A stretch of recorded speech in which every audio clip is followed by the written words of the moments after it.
Welcome back to Ziki Trend. At dahil present ngayon ang ating Donnie at Belle sa ASAP Live, ay marami ng mga bubblies ang sobrang na-excite na dito. Sa katunayan nga ay sobrang aga ng ating Belle Mariano sa ASAP Studio at nag-post nitong si Miss Darla Soler kasama nga niya si Robbie at si Kyle Echari.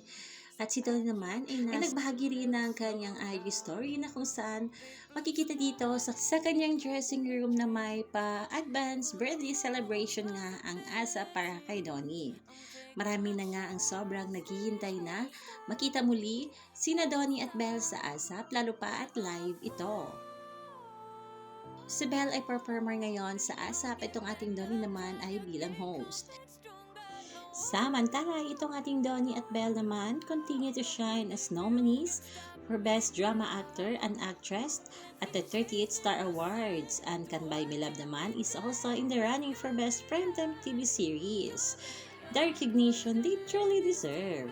Kaya naman kahit nominado pa ay talaga namang congratulations na kaagad Donnie at Belle at sa lahat ng bumubuo nga ng Can't Buy Me Love. Yan ang muna ang update natin ngayon mga kababs. Hanggang dito na lang, maraming salamat sa inyong panonood.